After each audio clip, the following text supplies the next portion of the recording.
Hi, this is Brian. Welcome back to Philosopher's Notes TV. Today we've got another great book, Broadcasting Happiness by Michelle Gielan.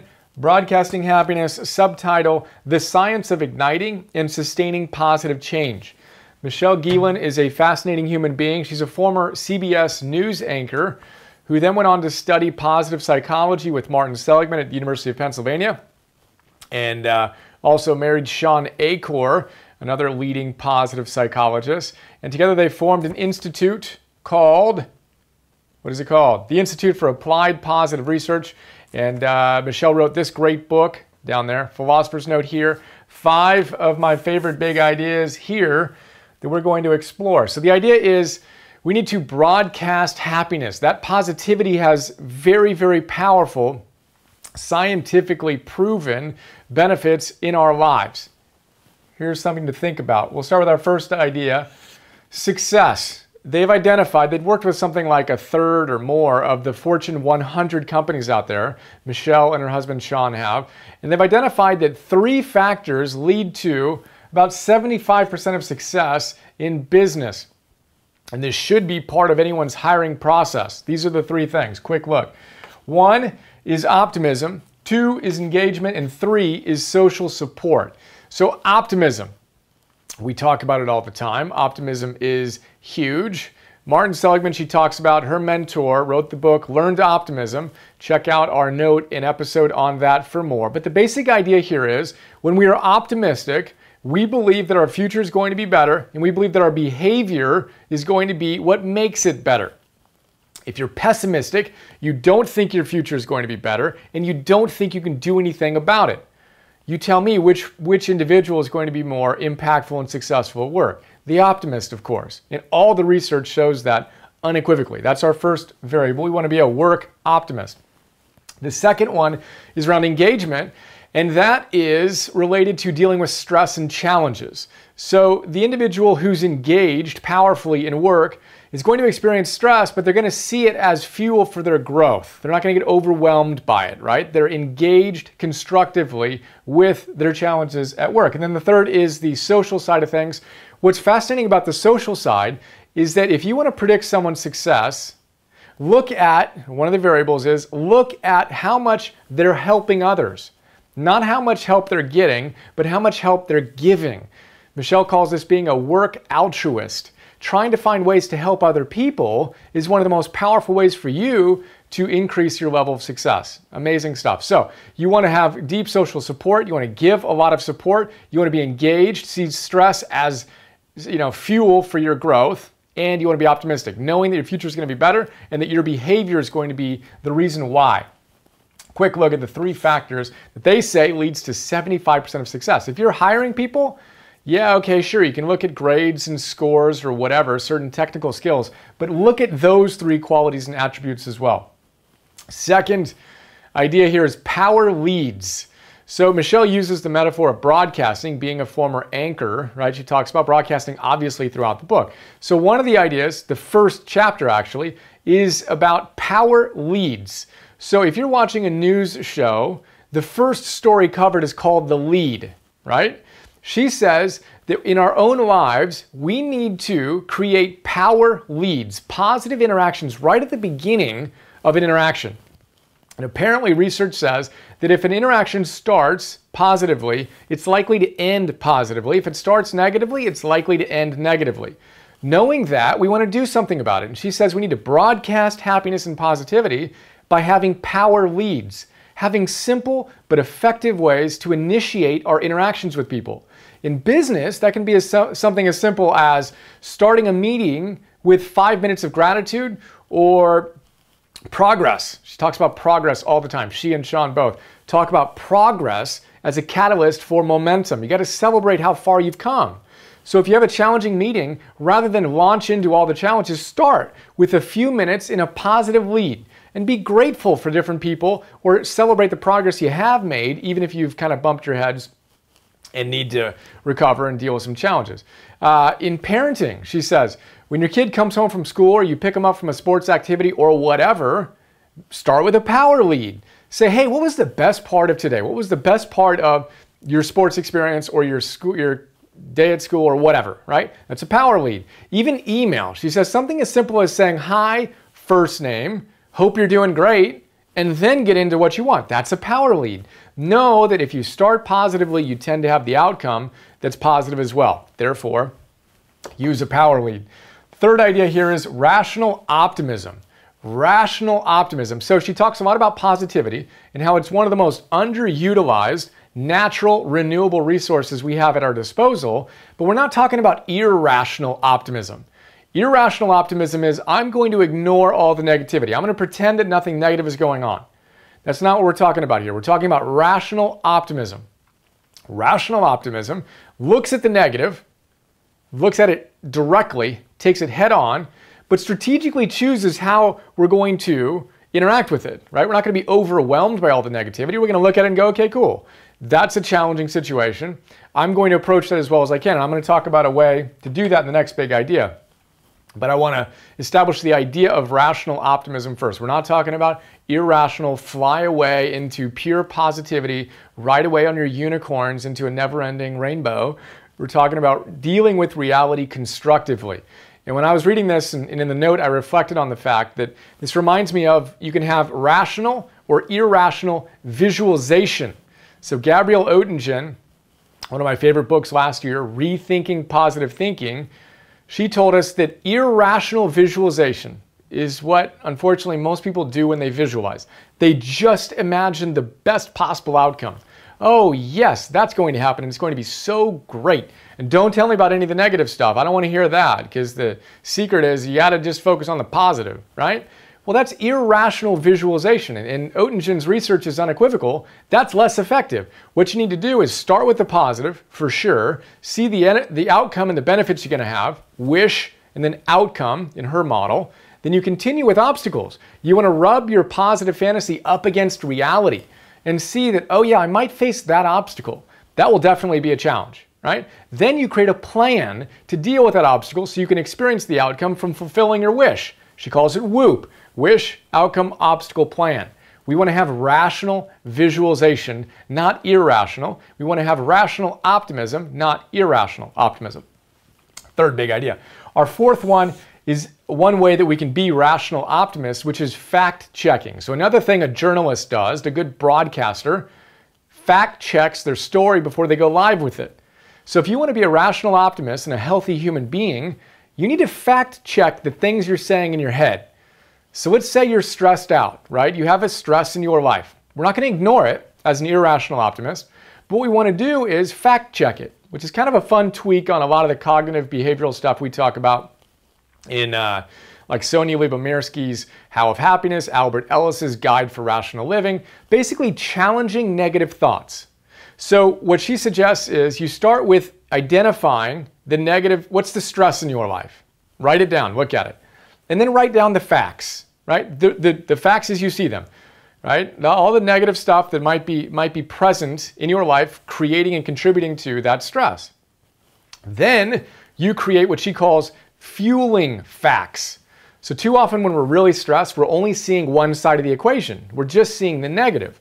She says, well, we need to find other facts that can fuel our growth. Fueling facts. It's a really cool idea. And in the note, I share a story about my own personal experience. As I was imagining an example, it wasn't hard for me to imagine.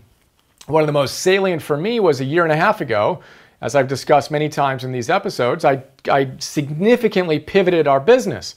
Now, I had raised $2 million to finance a vision where we were building a huge academy with hundreds of teachers. And I got to the point where it was clear that that just wasn't quite it. We had $1 million of revenue a year. And I basically took that from $1 million to $0 and rebooted the business where I was focused on being the teacher. And I felt it was a wise decision at the time, and it proved to be a very wise decision. But at the time, there was a lot of stress around that. Now, I wanted to be a rational optimist, not an irrational optimist. I needed to look at the facts that I had $2 million worth of investors, my dear friends and family who believed in me and who gave me that money to create something that would impact the world and give them a nice, healthy return. That was a very real fact, and it came with a lot of stress. And, you know, all the other variables that went into it. We're going to disappoint a lot of partners in our team by changing things, et cetera, et cetera. Those were facts, right? So I could identify those. And then I didn't have this tool to do at the time, But basically what I did was I looked for fueling facts, right? I wanted to fact check it. Is that the whole story? That's what's happening? No, there are other fueling facts. One of my friends and advisors and investors, a guy named Zach Zeitlin. Zach, thank you for your support. Gave me great advice, gets me tears in my eyes right now. He reminded me that all great businesses have pivots. He's invested in dozens and dozens of companies, and all great businesses have pivots. Stood by me, supported me, was huge. That's a great fact check that fueled my growth, right? I could see that and say, yeah, well, this is just part of the process. I had experienced it myself in my prior 2 businesses with 2 big pivots, right? And then I can look at it and say, look, no pressure, no diamonds. You know, you want to create something great. Oftentimes it takes great stress to catalyze your best performance. And I made a list, both consciously and unconsciously, of these fueling facts. So for you, that's a long story to hopefully give you insight into how you can do the same thing. What's going on in your life that's stressing you out right now? Write it down. We're not going to ignore it. We're going to be rational about it. Write it down. Write down the facts that support why you should be stressed. Then write down the other facts that are fueling or could fuel your growth, right? And this is Nassim Taleb. When you think about fueling, when I think about fueling, I always think of his anti-fragile. He says wind extinguishes a candle and it fuels a fire, right? So we need to have a fire and we need to see what's possible with that optimism and allow those challenges to fuel our growth. It's always there if we allow it to be fact-checked, find the fuel facts. 5th big idea is halt. Halt. Hungry, angry, lonely, tired. One of the chapters in the book is on strategic retreats. You've got to know when you're broadcasting happiness that sometimes you're dealing with a negative person or a negative situation, and it actually makes the most sense not to try to broadcast happiness, but to strategically retreat. That can be a sign of strength. And she says one very handy model is from the addiction recovery world. Halt. If you are, we'll write these down because they're important and because I haven't written anything down yet. If you are hungry, angry, lonely, or tired, that is not the time to engage in, that's typically not the time to engage in really intense conversations. Oftentimes when we're feeling one of these halt emotions or physical states, we're going to spiral down when we engage with something that's challenging for us or a negative individual. In those times, it's often wise to strategically retreat, take care of our physiological or emotional needs, and then re-engage when we're in a better place. And I joke in the note that if you mapped out every single argument that Alexandra and I have had over the last 9 years, what you'll see is one or both of us, and when there's really fireworks, is when both of us have one or more of these issues. It's a perfect correlation, right? So check in. What are your primary triggers? Is it when you're hungry that you tend to get a little bit feisty and conversations tend to spiral down? Or is it when you're angry? Or is it when you are lonely? Or is it when you're tired? For me, hungry and tired. Those are my 2 top kryptonites. We want to know what they are such that when we start engaging in those friction points, we can decide whether we want to retreat or not. So that's a quick look at this great book, Broadcasting Happiness. Thank you, Michelle. I'm looking forward to interviewing Michelle and sharing that soon. We've got our halt, we've got our fact checking. Be honest about what's going on, be a rational optimist, but also do that fact checking and find the fuel facts that can really help you grow. Make sure you start with a power lead. How you start an interaction dictates and predicts how that interaction is going to be concluded in the outcome of it, right? You can do simple things in a business meeting, starting with gratitude or with progress, with your email, simply saying, hi, first name, hope you're doing great. Now let's talk about what we're gonna do. Power lead, and then parents. Start with the positive with your kids. Hey, what was awesome about today? In a genuine, I actually care kind of way. Power lead. And then our 3 factors of success that leads to up to 75% of success. Optimism. We think our future is going to be awesome. We can do something about it. Engagement, we deal with stress well. And social support, right? We give it to others. We're work altruists. Get out there, see the wonderful happiness, the love, the joy in the world, and broadcast that. One by one, we can be positive broadcasters and make a significant difference in the world. Let's do that. What was your favorite big idea? Think about it, reflect on it, write it down, share it, and go embody it. Have another awesome day. See you.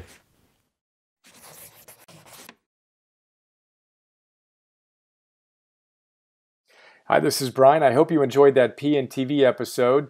A lot of people don't know all the stuff I do beyond these free videos I share on YouTube, so I thought I'd do a quick video to give you an overview of our membership program that you can get access to and get a ton of other stuff.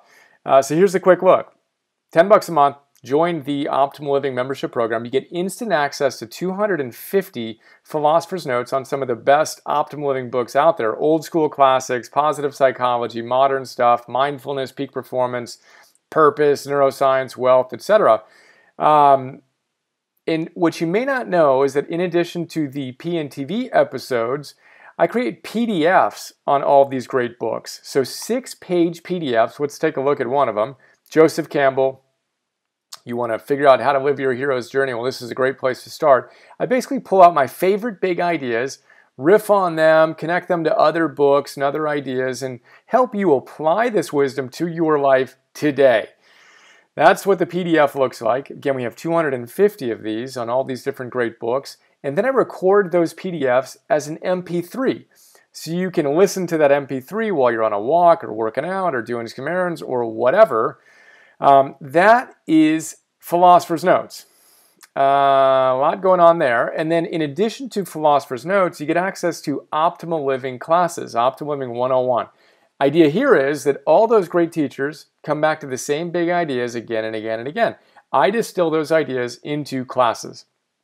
Super practical, fun, inspiring classes ranging from Habits 101, Confidence 101, Getting Stuff Done 101, Meditation 101, instant access to all those classes. And then future classes include Relationships 101, Energy 101, Purpose 101, Business, Goals, etc. Those are our full-length classes. And then I create micro classes, 2 to 3 to 5 minute little bursts of wisdom on my favorite great ideas from these great books across the domains that you want to optimize in your life. So we have dozens of these so far. I create 50 new micro classes every month and 10 new Philosopher's Notes every month for $10 a month. So we're blessed to have thousands of members who are enjoying the program and sharing some incredibly kind words with us. And super simple, $10 a month, cancel anytime. Would be honored to be a bigger part of your life. And I appreciate your support. And here's to optimizing and actualizing.